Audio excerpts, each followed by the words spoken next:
Bom dia, invencíveis.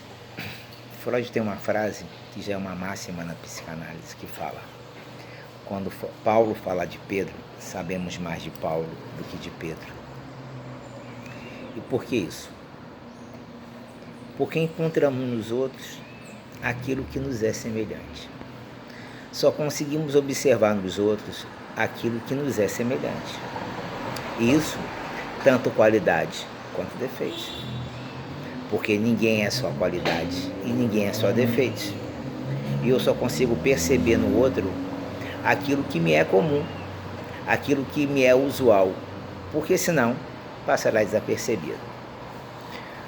Quantas vezes eu pego na clínica pessoas que vêm falando de relacionamentos, né, e contam dos seus relacionamentos muitas vezes abusivos, né, fazendo suspensão de julgamento.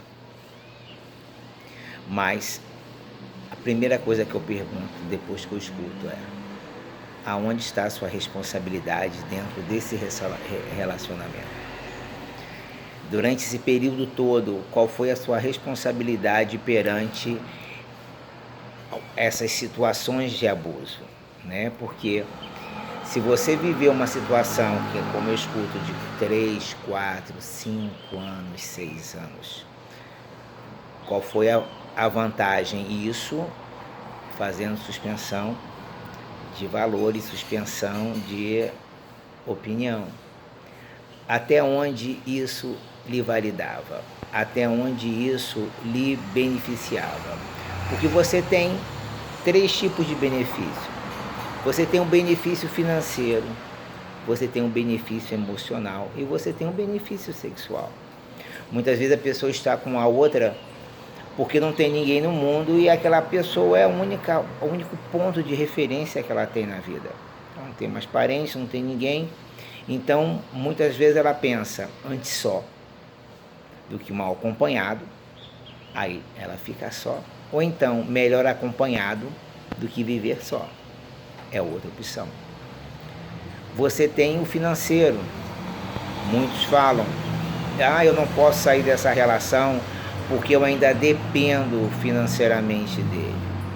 Ou seja, se torna um apêndice, porque acaba presa por diminuir o seu padrão de vida ou por outro motivo, ou porque teve dívidas, ou porque tem dívidas, e ninguém tem dívidas que dure tanto tempo, ou então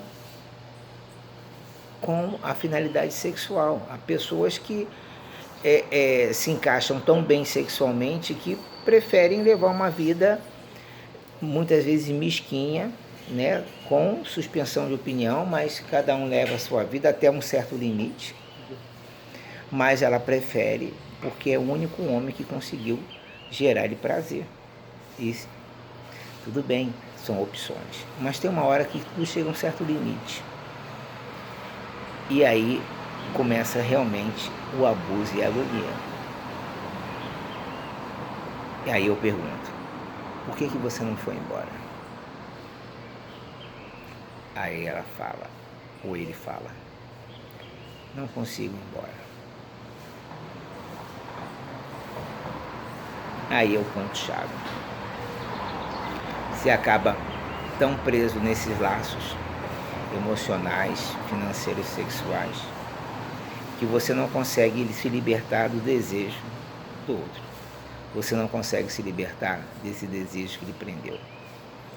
E justamente existe um sádico e um perverso e um masoquista em cada esquina.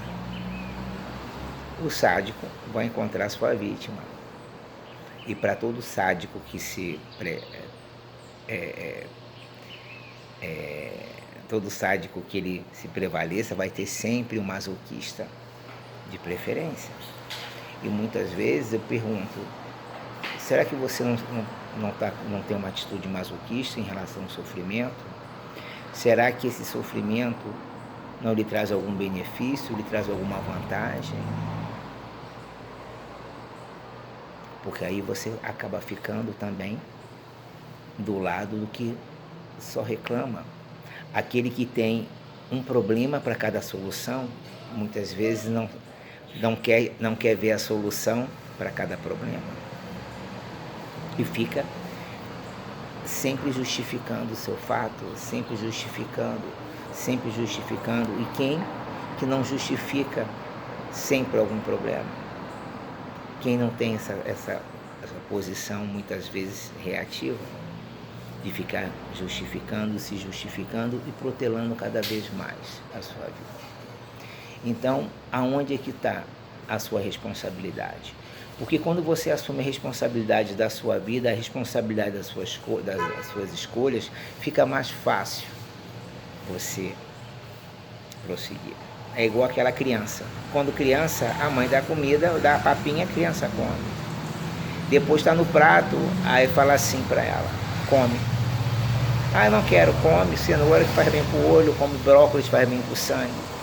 Um pouquinho maior, a criança já escolhe e a mãe fala, o que você escolher e colocar no prato, você vai ter que comer. Ali começa a gerar a responsabilidade das escolhas. E quando você deixa no prato, a mãe fala assim, você vai comer. Não foi você que escolheu isso aí. E é dessa maneira. A responsabilidade ela tem dois lados. O lado da escolha e o lado de você comer aquilo que você escolheu. Você pode deixar no prato, logicamente. Mas a responsabilidade da escolha continua sendo sua. Por isso que muitas vezes, quando eu começo a conversar com alguns analisandos, o modus operandi, a escolha dos parceiros, elas seguem um mesmo roteiro, elas seguem uma mesma escolha. E conversando, você começa a perceber que nas outras relações houve abuso, houve excessos, houve sofrimento, ou como fala na Bíblia, né? Houve ranger de dentes. E quando você se responsabiliza que a escolha é unicamente sua, quando você não coloca a culpa no outro pela escolha, quando você não coloca a culpa no pretenso algoz, vem a pergunta, até onde eu me limito? Até onde eu me expando? Até onde eu sou masoquista? Até onde eu sou a vítima? Até onde eu tenho vantagem sobre isso? Até onde eu não tenho vantagem sobre isso? Porque quando você começa a fazer essas perguntas, fica mais fácil a próxima escolha.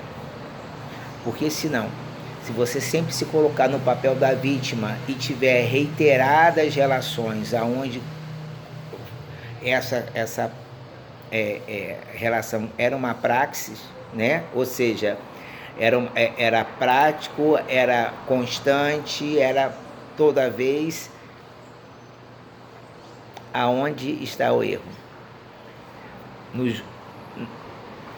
Nas pessoas que passaram pela sua vida, 1, 2, 3, e tiveram a mesma atitude, ou você que escolheu aquela pessoa porque tinha sempre a mesma atitude? Cuidado com o que você coloca no seu prato, porque dependendo do que você colocar, você pode ter que comer até o final. E tem uma hora que a gente tem que deixar no prato e ser responsável por aquilo que a gente pegou e que não aproveitou. Tenha um bom dia, invencíveis.